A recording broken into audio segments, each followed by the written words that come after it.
make some sense of it all, but I can see it makes no sense at all. Is it cool to go to sleep on the floor? 'Cause I don't think that I can take anymore. Clowns to the left of me, jokers to the right. Here I am, stuck in the middle with you. Good morning, everyone. Lots going on as usual. Today is Wednesday, February 4th, 2026. And Cuba, it seems to be, is failing. It seems that they are in a situation where the energy is too expensive. The energy grid is not able to stay up because they don't have access to appropriate energy fuel to run their grid, and even the regional things. I heard, and I was talking to somebody, I can't remember who, but they were talking about how a friend of theirs was going to Cuba next week, and I was like, oh, that's a bad idea. Like, don't do that.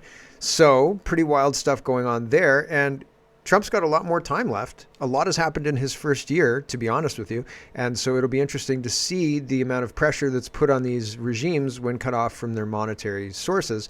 All of that said, these people are very creative, and money is really no object for them. So they'll just print more money or something like that. I'm sure. When asked about the courts weighing in on the Emergencies Act, Liberals adjourned the meeting. It was Ahmed Hassan, and he adjourned very, very quickly. Got that gavel out, and he was like, boom, boom, boom, boom, boom. We got to get rid of this meeting. We don't want to talk about that. We're getting out of here. And then I guess they were supposed to come back after 5 minutes, but I've got that video for you. Evan Solomon, does he understand what transparency means? And he doesn't, but there are people who are asking him in committees, and dodging and weaving, I think, is the descriptor of what Evan Solomon engages in. Less tap dancing, more dodging and weaving, a bit more of a boxer. $100 billion of aluminium in Saskatchewan. Yes. So, I mean, great. But people are saying, oh man, which First Nations band is gonna claim that land first? So be very interesting. Nicki Minaj and the Trump administration. Nicki Minaj is this big ambassador, and Besant is in a TikTok video thing with Nicki Minaj promoting some program that they're doing in the United States. I don't know which one it is, but man, if this is what you have to do to appeal to millennials, count me out. I'm not in for this, dog. This is not, it's weird. Everybody's saying, oh, it's so great. And it actually turns me off the Trump administration more than anything else they've done. Well, the Israel stuff really does bother me. But actively and with policy moves and things like that, this attempt to appeal to the younger generation and like the Nicki Minaj generation, that's a miss for me, dog. I don't like it at all. And what was the other thing? EU censorship. EU censorship is just unbelievable. There is a committee in the United States that released information about what's going on in the EU and the rampant censorship, and they're interfering in elections and all sorts of crazy stuff. And so we're going to start with the censorship because the powers that be realized they couldn't get the censorship happening at a high up level. They couldn't do it at the EU level. They can't do it at the UN level or the WHO level. They can't censor the internet effectively, I guess. And so now they're trying to do it at the national level. So watch for Carney and Ford to come out with urgent need to censor the internet in Canada. I have no idea. Wait for it. So there's lots to get to. Let's get to it. First, censorship. Mario says, breaking, U.S. House Judiciary Committee confirms that the EU interfered in 8 European elections. Slovakia in 23, Netherlands 23 and 25, France 24, Romania 24, Moldova 24, Ireland 24 and 25. These people talk about democracy 24/7, House governance. And one important thing to remember is that the United States, their system is a republic. And so the people who go represent the individual rights of the people. They're not there to represent the republic. I think democracy's been turned, and everybody says, rah, rah, democracy is so good. We've got to have democracy and all this stuff. But it's just governance of the majority. And if the majority of people, whatever, so you've got to wear your mask, buddy, or you've got to get vaccinated, or you've got to do this, or you've got to do that. It's a tyranny of the majority, and that's not even good. So I appreciate the United States system where they have people who go in and their whole job is to stand up for individual rights within the scope of managing the broader republic.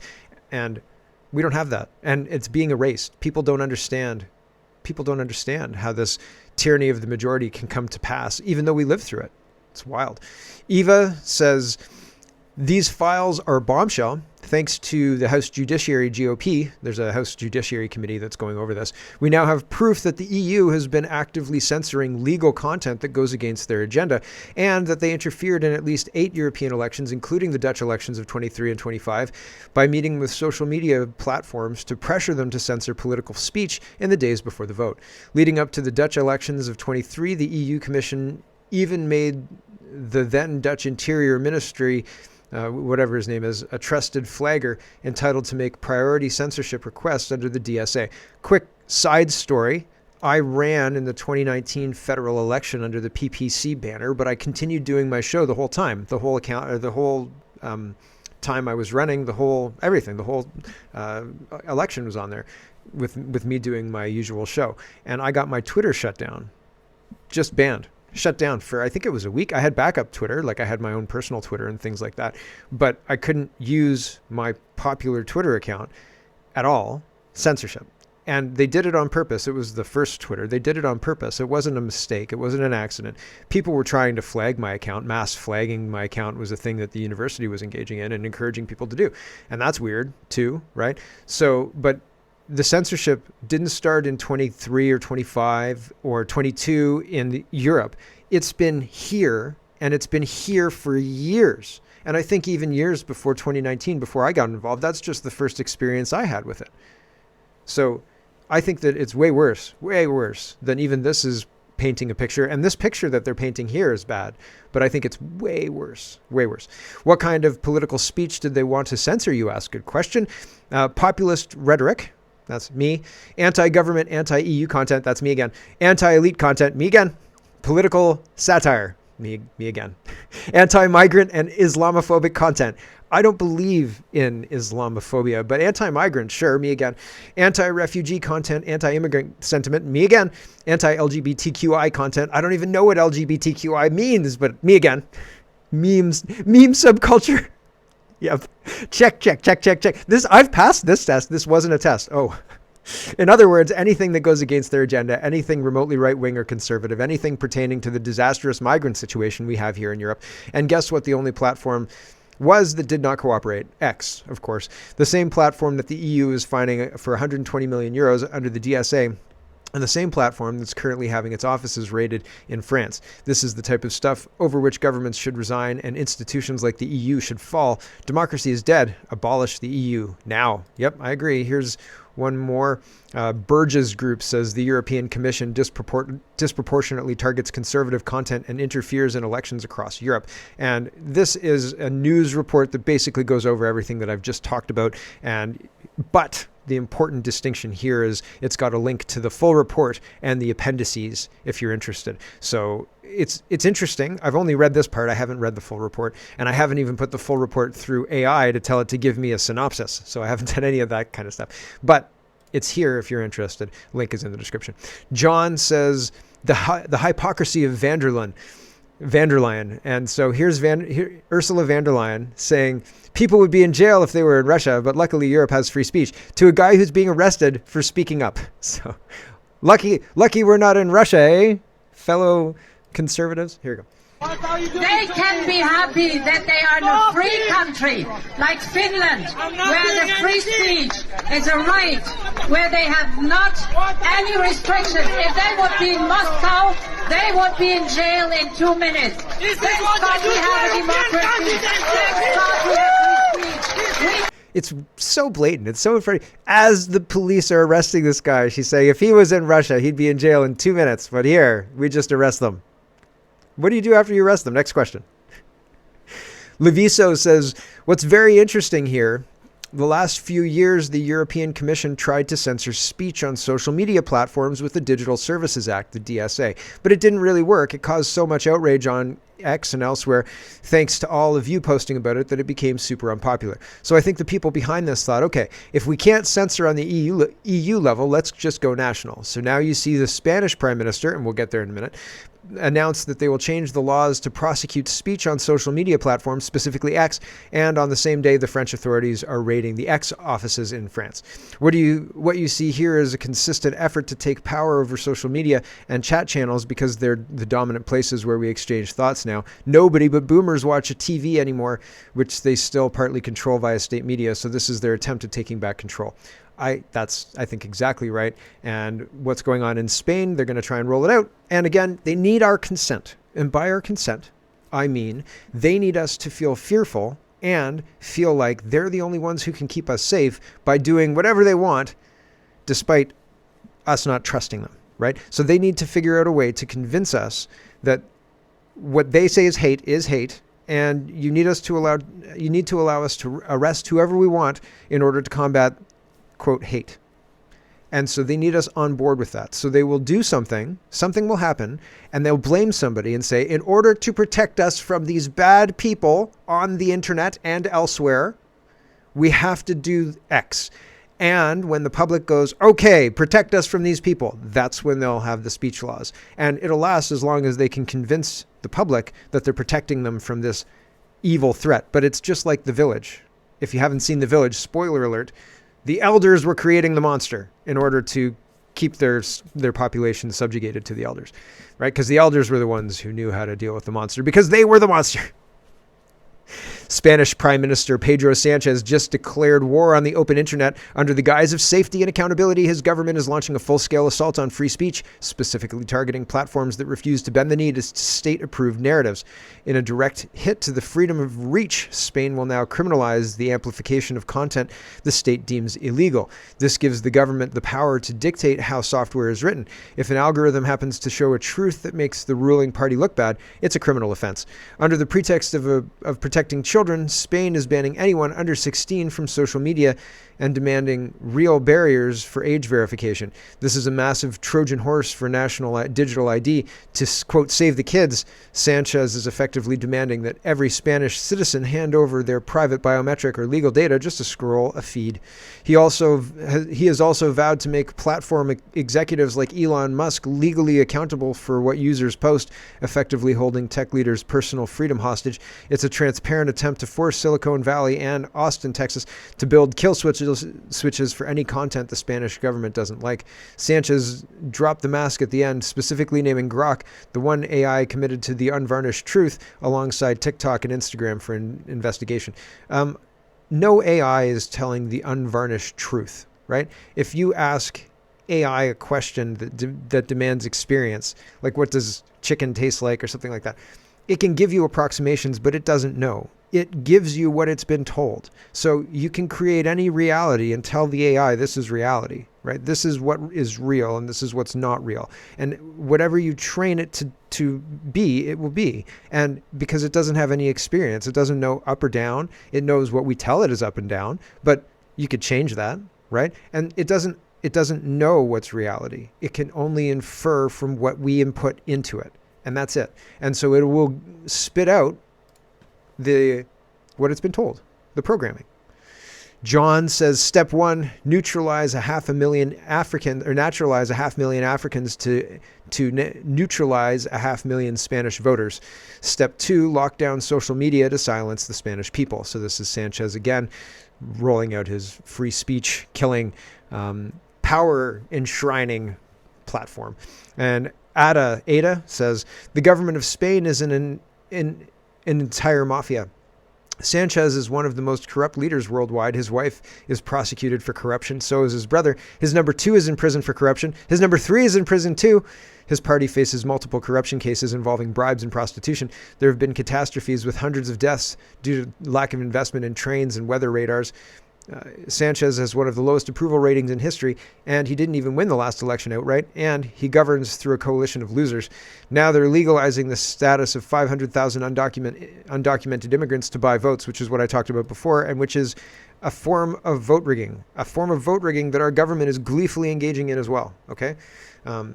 Spain needs to wake up or it will disappear. True of all of the West. We are in the process. We are in the midst of that happening, unfortunately. I wish it weren't so.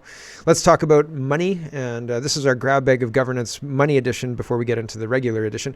And I don't know how far we'll get, but we'll do our best. The Reclaimer says one of the world's largest aluminium deposits has been found in Saskatchewan, worth at least $100 billion Canadian.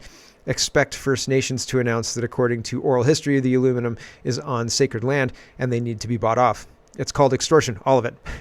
It hasn't happened yet, man. It's cool. Right now, Saskatchewan's $100 billion richer. So let's be happy for Saskatchewan being $100 billion richer. Precious metals and aluminum, right? Everybody loves aluminum foil. And I'm sure there's other great things that can be done with aluminum other than the foil. Real Talk Politics says, Mark Carney, we've governed the country. This is real, and I wish it wasn't, but it is. We've governed the country for the past 10 years, and the reason that the GDP is stalled is the Conservatives. The reason for all the problems, it's Pierre Poilievre right over there. Mr. Speaker, one of the impacts, according to TD Bank, on food prices is the fall in the Canadian dollar caused by the obstructionism of the members opposite before this government came in place. What this government is giving Canadians is certainty, Mr. Speaker. 10 years, and they can't take any accountability at all. None. Mark Carney and Poilievre go back and forth about food insecurity. I'll let it play for a minute. It's not that compelling. Like, I've seen better exchanges when Poilievre was not the leader. Carney just claimed the industrial carbon tax has zero effect on food inflation. Poilievre embarrasses him. Here's a bit of the back and forth. Canadians deserve to have a full stomach, a full fridge, and a full bank account all at once. But the Prime Minister has said that he could be judged by the price at the grocery store. Since that time, food inflation has doubled, and grocery prices are rising faster in Canada than any other country in the G7. My theory is that his taxes, his carbon taxes on farm equipment, fertilizer, food processors, his new tax on diesel and gas is the cause. That's my theory. What's his? Hear, hear. The Right Honourable Prime Minister. Mr. Speaker, the impact of the industrial carbon tax on food prices is, as estimated by the Canadian Climate Institute, approximately zero. The impact of the fuel charge, which exempts diesel, which exempts gasoline, which exempts fertilizer, which exempts food processors, is de minimis. What it does do, the fuel charge, though, is support the people of the farmers of Battle River, Crowfoot, supports canola production, it supports biofuels, it supports our future. Hear, hear. I don't think so. The Honourable Leader of the Opposition.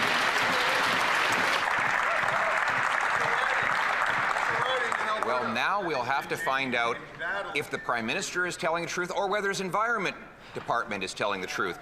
Their document shows that he says it doesn't apply to gasoline. According to his own Environment Department, it applies to both diesel and gasoline, 7 cents a litre this year, and yes, it does apply on farmers, fishers, and others. But regardless, we have the highest food inflation in the G7. I've given my theory on why, under his leadership, Canadians are...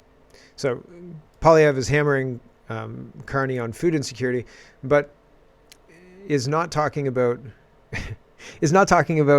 the Emergencies Act being illegal. Weird, right? Like, that's weird, right? I would figure that would be front and center, but nothing about it, as far as I've heard anyway. Nico's talking about this as well, and he's talking about the food insecurities as well. He says Pierre Poilievre's Conservative Party agreed to fast-track the Bill C-19, the Canada Groceries and Essentials Benefit Act. As per the Parliamentary Budget Officer, this will cost Canadians $12.4 billion. I've actually heard it's up to 18 now. I've heard it's more. Over 6 years. That was from the food professor, and I didn't tag it because I didn't want to get muddy. Since when is printing money to fund a Band-Aid solution that doesn't address the root problems a conservative value? Great question. It's not, right? And it's weird because they don't address the actual issues. They give you something for the symptom, right? Oh, groceries are too expensive. Here's some money back. You took way more than that from me, like way more. Can you fix the potholes? Darren says they're killing us. Manufacturers cut jobs for the 15th month in a row as cost of doing business soars under the Labour Party. Yeah, they're doing this on purpose. It's a managed decline. That's the point. That's what they're doing.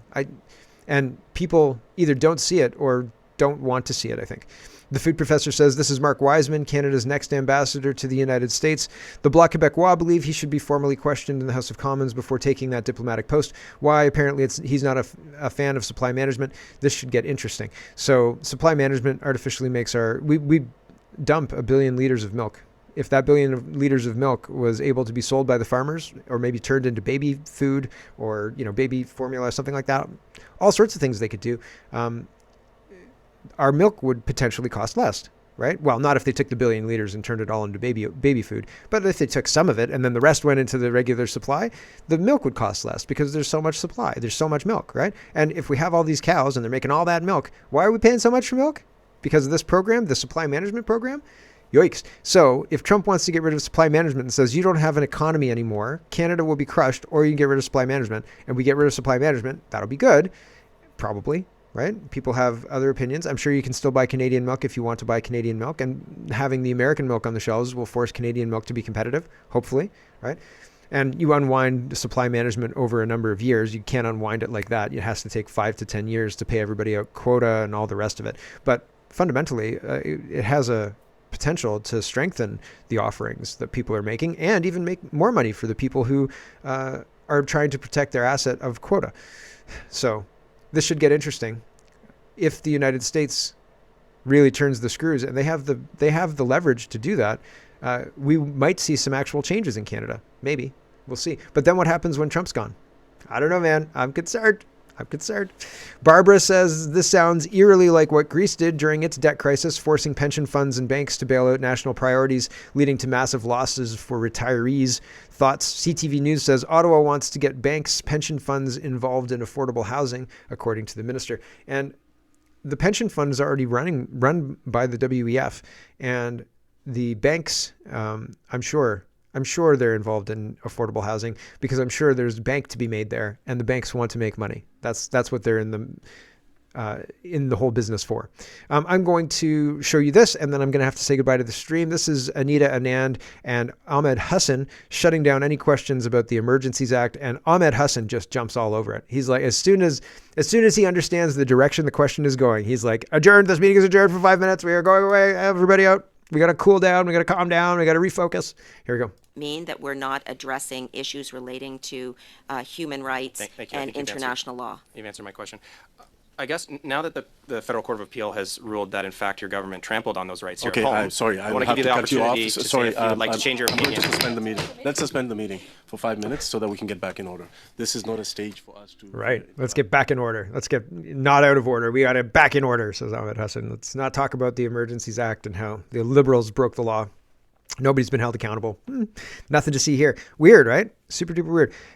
If we can't solve small problems, we can't solve big problems. And we can't even agree on what to serve at the meeting, right? There's no agreement anywhere. Our entire system is broken, and I think it's corrupted by people who are bad actors and who want to corrupt it.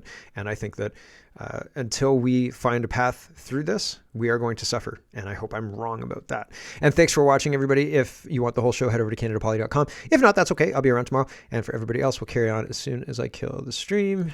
And that's done. Good. All right, we will carry on now. Here is Bill Blair, and I told you yesterday that I would give you more information as soon as I found out about Bill Blair and what he's up to and why he's leaving. And Blacklock's reporter fills us in.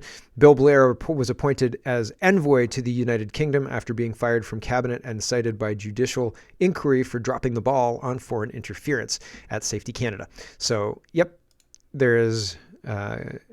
a lot of people who were influential in the last 10 years who seem to be getting out of Dodge, and even more, there's not just